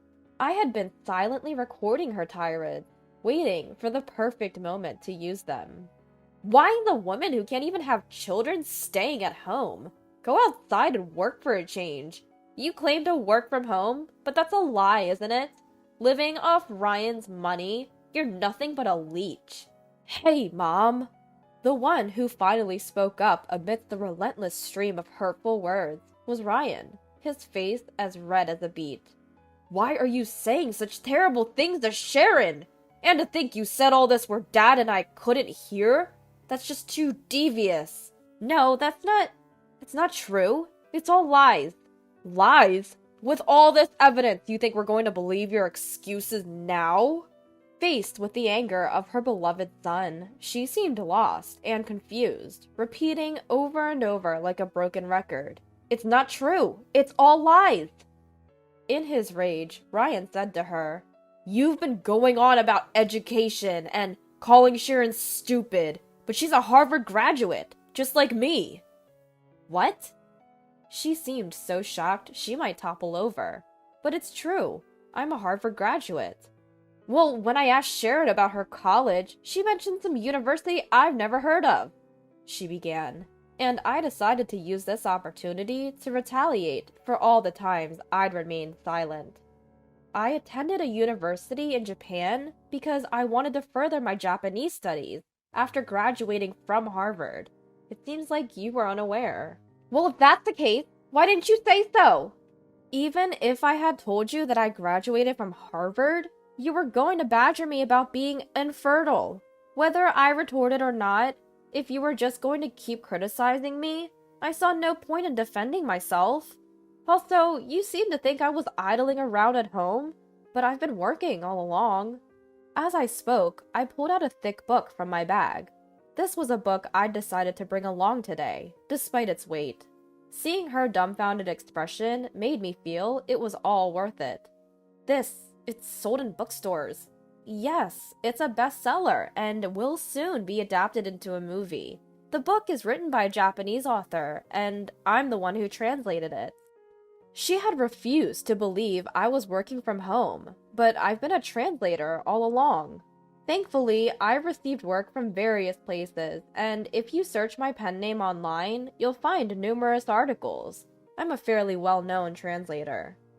Seeing mother-in-law with her mouth agape, father-in-law, who had been silent for a while, softly spoke up. "Mother, there's something you need to say to Sharon." "Huh?" "He means you need to apologize. I had no idea you could say such horrible things behind someone's back. Sharon, I'm sorry for not realizing this sooner. You must have had a hard time. Now, Mother, you should apologize too." Despite the fact that father-in-law, who did nothing wrong, was the first to apologize, prideful mother-in-law raised her shrill voice. "No way! After all, I didn't know. I didn't know that Sharon was a Harvard graduate, or such a prominent translator. If I had known, I would have never said such awful things. Regardless of who Sharon is, she's the woman that Ryan chose. You should be treating her with respect. Education and career don't matter. If Sharon treats Ryan well, as parents, we should have no complaints. Mother-in-law, Ryan, and I were all taken aback by the usually quiet and gentle father-in-law's angry voice. Father-in-law glared at mother-in-law and urged her once more, apologize. But mother-in-law, who had not bowed to a daughter-in-law, declared, I've done nothing wrong, and retreated to her room. Go home for today. Sharon, I'm truly sorry. After father-in-law said this, Ryan and I decided to go home. When I apologized to Ryan for causing the situation, he replied, I'm sorry for making you endure this. I realized once again what a wonderful husband I have. That evening, the intercom rang insistently. When I went outside, a sobbing mother-in-law was hunched over, continuously bowing her head. I'm sorry. Please forgive me. Tell Dad to forgive me too, please. What happened? Just as I was recoiling from mother-in-law's pitiful state, father-in-law came running over, trying to get mother-in-law to stand up by saying, Stop it! It's disgraceful! Before the shocked us, mother-in-law said, Stop! I can't go home until I'm forgiven! And then uttered a shocking phrase. If I'm not forgiven, Dad will abandon me! A sighing father-in-law explained the situation. He had become disillusioned after seeing the true nature of mother-in-law, with whom he had spent many years. When mother-in-law persistently refused to apologize to me, father-in-law had told her, I didn't think you were like this. I don't have the confidence to continue living with you. That's why a crying mother-in-law had rushed over to our house. Sorry for causing a commotion. I'll take Mom home. Sharon, I'm truly sorry. Ryan, I'll contact you later about what will happen between Mom and Dad. Alright. No! No! As father-in-law forcefully took away the childishly protesting mother-in-law, Ryan, watching their retreating backs, had an expression of mixed disbelief and sadness. I found myself in a similar situation, seeing my mother-in-law shrink away. My in-laws fought for several months after that, but in the end, they divorced. My mother-in-law moved out of the house, apparently relocating to a small town in the countryside using the money she got from her ex-husband. Their squabbles could be heard all over the neighborhood. Whenever I passed by, the same local woman who had given me cold stares asked me what had happened to that house. I dismissed them briskly, saying, I don't know. I'm not obligated to provide gossip for their chit-chat. My father-in-law has been living independently since his divorce from my mother-in-law. He once told me, I was fooled by her in so many ways for such a long time. Perhaps she had been hiding many things from him, not just the fact that she was bullying me behind my back. Ryan accepted his parents' divorce right away. Ryan even expressed sympathy for his father, saying, I can't live with a person who can say such things to others. My mother-in-law tried to contact Ryan several times, but in the end, he blocked her number. He was tired of her constantly warning him not to be deceived by me every time she called. Having been abandoned by her husband and son, my mother-in-law is now renting a small room in a far-off town. She once told Ryan that she felt lonely in an unfamiliar place without any acquaintances, but Ryan dismissed it, saying, It's your own fault that it's come to this. As for me, with my only problem, my relationship with my mother-in-law, now out of the picture, I feel a weight has been lifted off my shoulders. I continue to live a happy life with my kind husband, Ryan. It's been a decade since we tied the knot. Every year, we've made a point of visiting my in-laws' place during the Christmas holidays. As it does every year, that time is fast approaching again. The truth is, every year's Christmas is a severe strain for me. Yes, that's right. I've been having major issues with my mother-in-law, and just the thought of it weighs me down. As December draws near, I feel my spirits sink lower and lower. Every year, I rack my brains, wondering if there isn't some way out of this. My name is Lisa. I fell in love with my husband at work, and we've been married for 10 years now. I knew my mother-in-law was a bit of a busybody when we went to announce our engagement, but I never thought things would come to this. I suppose I should have been more level-headed, but at the time, I was so smitten with Paul that I didn't see the signs. I remember it as if it were yesterday. I splurged on famous chocolate as a gift, but my mother-in-law's first words were, "You shouldn't have bothered. I hate chocolate. You were so rude to give me what I don't like." Caught off guard by her words, all I could say was, "I'm sorry." One can tell a lot about you from a simple gift. I wonder if you can get along well with Paul, she said. After 3 years of marriage, I finally got pregnant and I gave birth. My mother-in-law was making a fuss about how useless I was as a wife for giving birth to a girl. Her words hit me hard as I was dealing with my first childbirth. And since then, problems with my mother-in-law only got worse. "Lisa, why didn't you give birth to a boy who will be the heir? We don't need a girl. Please give birth to a boy. If you can't do that, you're disqualified as a wife." Paul should have married a younger wife. A wife older than her husband is the worst. My mother-in-law would say things like that without considering my feelings. Of course, I talked to Paul about it, but he had no intention of defending me. "Don't take everything she says so seriously," he would say, which was just horrible. Each time, I would confide in Sarah, my sister-in-law. I've been getting along well with her since the first time I was dating Paul. And since I'm an only child, I saw her like a real sister. But my mother-in-law would call me every day asking if I had a child yet. I couldn't stand being treated as if my daughter was unwanted. And then my mother-in-law started asking me to send her money behind Paul's back because she was having a hard time. I couldn't ignore the fact that my mother-in-law was in trouble. And then, 2 years after the birth of my daughter, I was blessed with a second child. I thought that if it was a boy this time, I wouldn't be criticized, and I was on tender hooks until I found out the sex of the baby. But when I went for a checkup, the doctor told me it was a girl, and I was at a loss for words. And so began the phone onslaught from my mother-in-law again. "Lisa, don't you know the sex of the baby yet?" "I'm sorry, I don't know yet." "Modern hospitals should be able to tell. There's no way they can't." "I'll let you know as soon as I find out." "I don't want another girl. Sorry." I was so upset and complained to my sister-in-law. And so I gave birth without revealing the sex of the baby. When they told me, "Congratulations, it's a girl," I could only imagine my mother-in-law's demonic face, and all I could do was laugh. And my mother-in-law never once showed up at the hospital. But it was all the better for me. My mother lives 20 minutes away by car, and I had left my older child with her for the birth.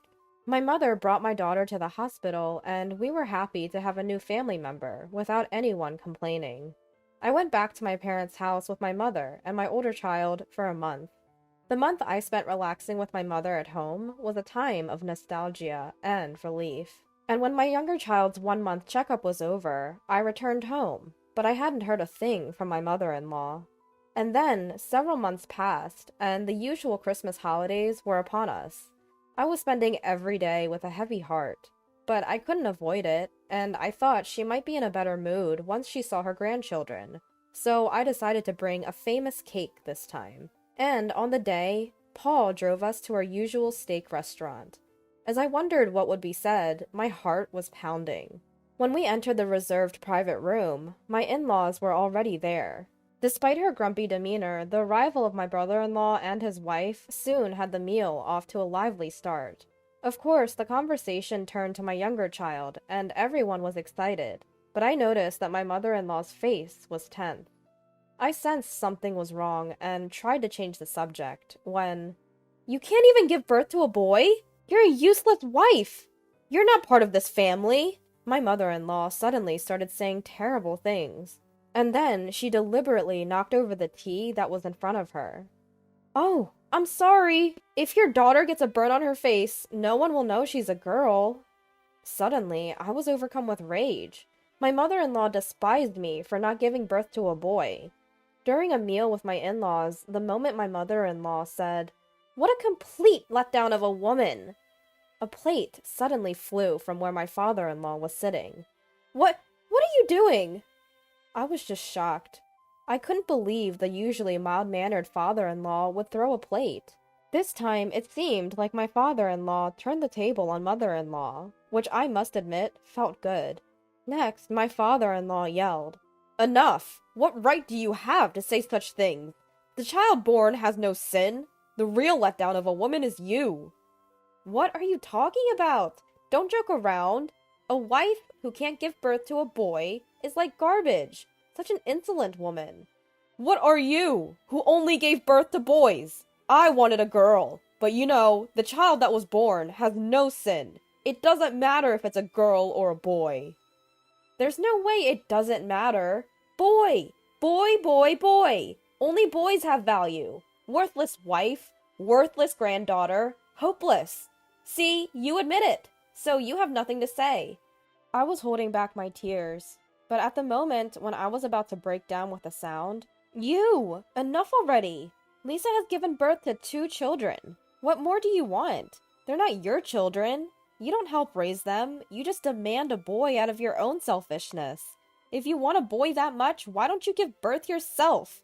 Of course, that's impossible for an old woman like you. Hey, stop it now.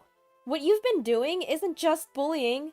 Even when you got an expensive chocolate, you said, "I hate chocolate," even though you can't afford to buy such a chocolate. When will you have a child? I don't need a girl. You're useless as a wife. Serve me. Send me money. Get a job and make money. You're getting carried away, you stupid-looking old woman. Then my brother-in-law clapped his hands, and after him, Paul also started clapping. Huh? What's going on? I didn't understand anything. I'm a man, so I didn't get involved, but I'm surprised. My real mother is a professional daughter-in-law bully. Huh? What are you talking about? I don't understand. Who's bullying daughter-in-law?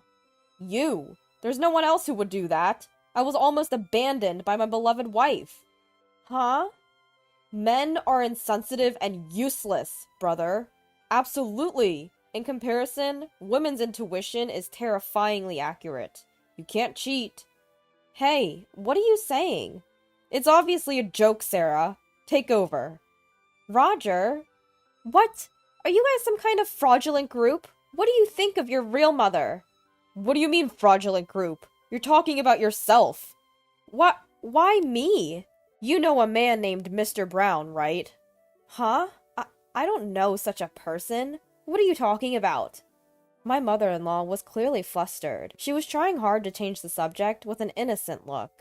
Then, my sister-in-law continued the conversation. What's this daughter-in-law bullying circle? Huh? I don't know. I don't know such a thing. Catch old mother-in-laws and invite them to the circle. Teach the members your invited techniques, traps, and ways to bully their daughter-in-laws. Every week you hold seminars and have a good time with the outrageous old ladies. You've been practicing the daughter-in-law bullying. You're a shitty mother-in-law. Invited by Mr. Brown, you were helping and aiding. Mr. Brown's aim was to earn money by holding seminars, but Mr. Brown was short of funds and was extorting you. You were extorting Lisa for money every month. When the money didn't come in as you expected, you vented your frustration on Mr. Brown and practiced daughter-in-law bullying. Do you think such a rotten, shitty mother-in-law will be forgiven? Mother-in-law? What does this mean? That's not true. Everything Sarah is saying is a lie. I want you to stop. Then what's this? My sister-in-law pulled out an envelope from her bag and showed the photo, and my mother-in-law's eyes were wide with surprise. This is a photo from your seminar, right? You're looking pretty friendly with Mr. Brown. And what's this? Walking arm in arm is strange, isn't it?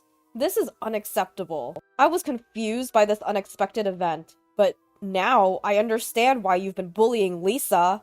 My wife is too strong-willed. You can't win against her. Stop joking around. I didn't know anything and let it slide, but it won't go unpunished.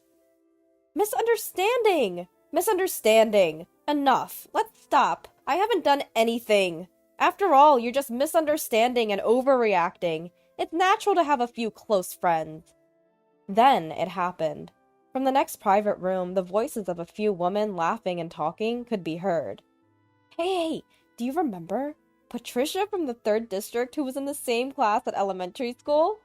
Ah, you mean that mean devil Patricia. I heard she got caught by a man and is giving him all her money. And apparently that man has started a mother-in-law harassment circle, where he invites mothers-in-law who want to harass their daughters-in-law and hold seminars or something. Oh, I know! Harassing her daughter-in-law? That's just the kind of thing that Devil Patricia would do. And she's apparently investing money every month because the guy is short of money. She seems to be told that he'll return the money tenfold, but that's definitely impossible. That man has a family, and his daughter is disabled and living in a wheelchair. So she's being fooled by such a man and might destroy her own family? It's a wonder that her family hasn't collapsed so far. The face of the mother-in-law rapidly turned pale and stiffened. And then the father-in-law opened his mouth. Your life is over. What are you talking about? I've come this far without knowing what kind of woman you are. All the terrible things you've done to Lisa were simply because you are foolish as a person. Lisa, I am truly sorry. I apologize. It's not your fault. Please don't apologize. What? It sounds like I'm the one who's wrong. Just stop it! I haven't said anything wrong, and I've been complaining because my daughter-in-law isn't good enough. Don't blame me. She's such a terrible daughter-in-law after all. The terrible daughter-in-law is you. You got married, hiding everything from me, then demanded money from the kids when they became independent and give it to other men. You are a scammer, aren't you? A scammer? The fact that I have been serving you until now is true. It's a joke to be called a scammer for that. You've been serving me? What on earth have you done for me? I've been taking my shirts and suits to the dry cleaners myself and mostly have dinner outside, only returning home to sleep. That's right, when we were little, Mom wasn't at home, and dinner was like snacks or sweet buns. We always wondered where she was going. What are you talking about? Exactly. We were told not to tell Dad anything. We thought it was strange from that time. She didn't even come to school for portfolio days or interviews. When I was taking high school entrance exams, the only person who helped me was my teacher. I was in trouble because I didn't know which school to go to. I was moved when I ate good, homemade food for the first time after getting married. Supermarket side dishes were a luxury. How could a mother like that blame Lisa? Lisa is a hardworking mother and a good wife. Don't keep quiet. Say something. You can't say anything. You thought what you've been doing wasn't found out, so you got carried away. You had no idea that the conversation would turn into this today. I wouldn't keep quiet about this. I've been talking to my father-in-law for a long time. What did you say? You have to leave this house today. We're getting divorced. Divorce? Why is this happening? It can't be helped because Lisa is my child, right? They're so close they fight. Don't mess with me. Are you going to play me more? I also knew that you had been cheating on me since your 20s, but I kept quiet because of the children. That's why you can't get rid of the habit of cheating. You're walking arm in arm with a friend? I've never seen such a friend. It's over. Your life ends here. You can do whatever you want from now on. Wow, I didn't expect that. So that's why she wasn't at home. It's impossible not to have time to make dinner for your children. It's funny that such a person was pretending to be a good mother-in-law and complaining.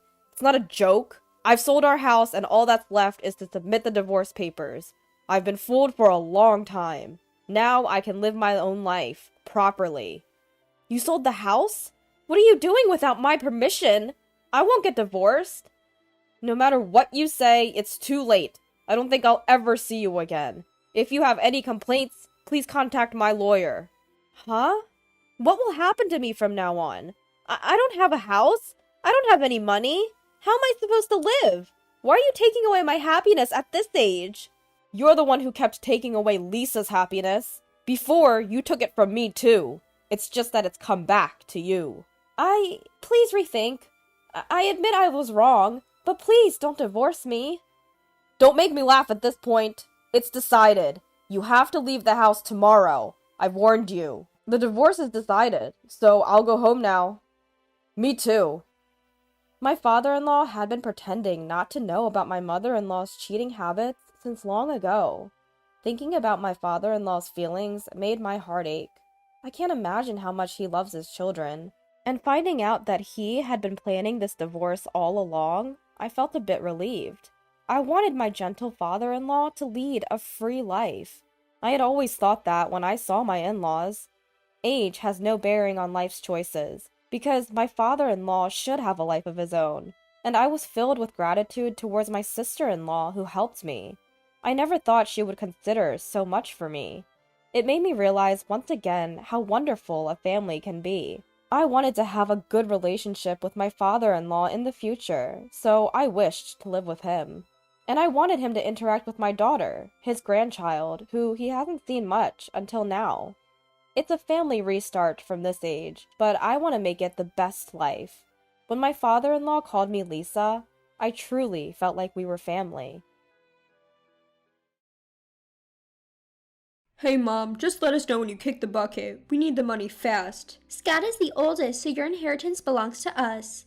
I've always hated you. Such a boring old hag, always so serious. Yeah, a truly boring mom she was. It's said that the human hearing functions until the moment of death. Imagine hearing such words at your final hour. Horrifying. Fury overcame me and I stood up, slapping Scott across the face. Let's go back about a year ago. My name is Alice. My husband Samuel and I weren't blessed with children, but we lived happily as a couple. Our life was nothing but peace. Both of us were gentle and never quarreled. We had no expensive hobbies, leading to tranquil days. But then, one day, that peace was shattered. My mother, living at her home, fell ill. My father, who was a well-known executive of a major corporation, passed away a few years ago, and my mother lives alone in her home. We had no children, so we had often asked her to live with us, but she always refused, saying, "I'm okay, I can still live on my own." But now, due to this illness, she was almost bedridden and would have to remain hospitalized unless someone took care of her. Scott, my older brother, vehemently refused to care for her.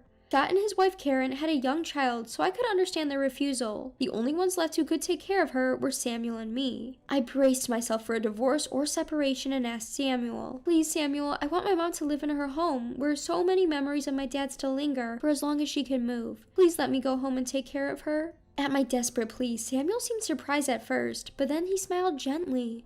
Well, if that's the case, maybe we should sell this house. It's just a rental, and if your mother-in-law is okay with us living with her, we won't need this house anymore. Huh? Are you coming with me, Samuel?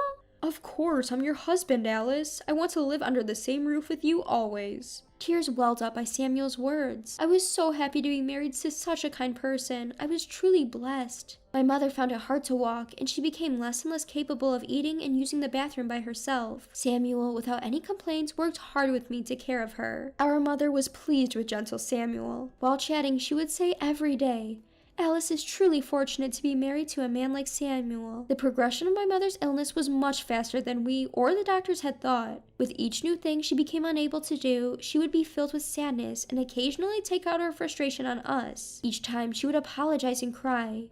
Seeing her in such pain, all I could do was say, "It's okay, you'll be all right," and cry with her. By the time Christmas approached, she had lost the ability to converse properly. Her speech had become so impaired that she could only communicate through writing. Missing her bright laughter, I was feeling a touch of loneliness when my brother Scott contacted me. "Hello, Alice. I'm planning to visit Mom for Christmas this year. It might be the last time." "Don't say such unlucky things, but I'm happy that you'll come to see Mom. We'll be waiting for you."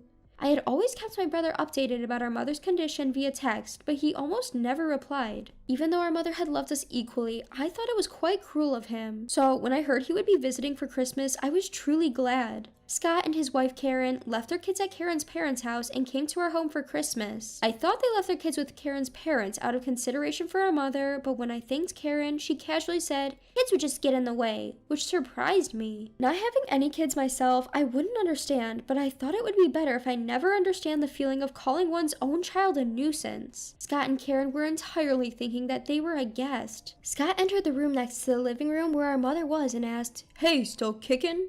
When our mother silently nodded, Karen said, "Doesn't it smell in here? Mom should take a bath every day." It was absurd. Even though our mother can't speak, she can hear perfectly. Due to her illness, she's lost almost all her physical abilities and can't take a bath. I wipe her body every day, but there's a certain smell specific to sick people that can't be removed. I thought they were extremely rude. After watching Scott and Karen go back to the living room saying, "Let's have a drink," I whispered to our mother, "Are you okay?" She smiled slightly and nodded. In the living room on the other side of the door, Scott was ordering to Samuel, "I'm the guest here, fetch me some booze." I could imagine Samuel, who was a timid person, hurrying to the kitchen to get the alcohol. Feeling sorry for Samuel, I went to the living room. Samuel, who was about to place a can of beer in front of Scott and Karen, looked relieved when he saw me and said, "Thanks, Alice." Scott has always been ill-tempered and doesn't get along with Samuel. His wife Karen is the same type of person. "Bring more booze," she ordered Samuel, already having emptied several cans of beer. Without saying anything about our mother recently, my brother Scott and his wife Karen only discussed how much of our father's inheritance was left, or how jealous they were of us living in our family home with no rent. Scott and Karen just seemed focused on money. "You're making a pretty penny, aren't you, Samuel? Must be nice, Alice. You found a rich man and married him. Samuel's not even that good looking. You're just blinded by the money, right?" "What? No way. Can you stop saying such unpleasant things?" Samuel, being a kind man, kept a smile on his face despite the rude comments from my brother. Karen, too drunk by this point, says, "We don't have money because we're always drinking," and clumsily gets up. "Karen, where are you going?" Instead of going to the bathroom, Karen stood up and opened the door to the room where our mother was sleeping. Karen, with a sneaky grin, said something outrageous at our mother's bedside. "Dear mother-in-law, Scott and I are in dire financial straits. Please go to heaven soon and leave us a lot of money." "That's right. It's best for our mother to pass away soon. Free Alice and Samuel." Scott, drunk, responds to Karen's words loudly. As I was frozen in anger, Samuel, who had been smiling next to me, suddenly stood up. "Please leave." "What? What did you say?"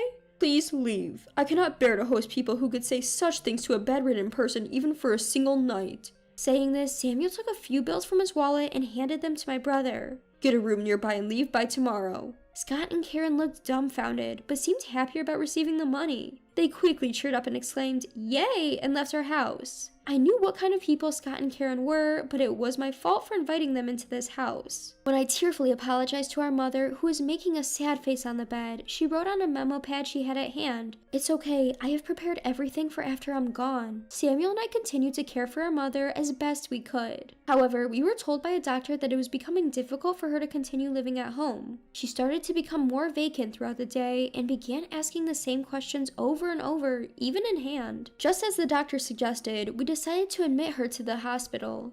Still, Samuel and I visited her almost daily. We messaged Scott to inform him that Mom may not have much time left, but it was only read and ignored. Our mother began to fade, and the time to say goodbye was drawing near. It happened on a summer morning. When my smartphone rang, I already had a bad feeling.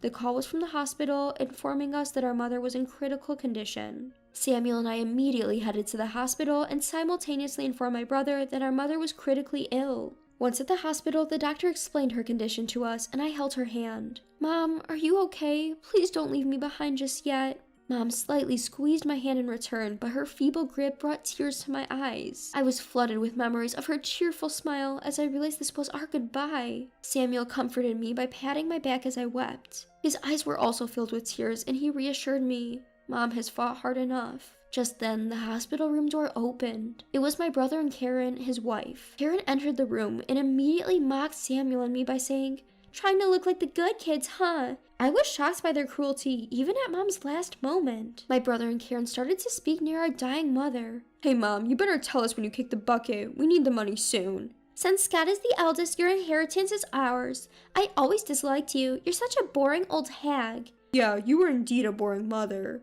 It's said that one's hearing lasts until the moment of death. It pains me that these could be the last words my mother hears. Angered by their disrespect, I sprung up and slapped my brother's cheek. "What the hell are you doing?"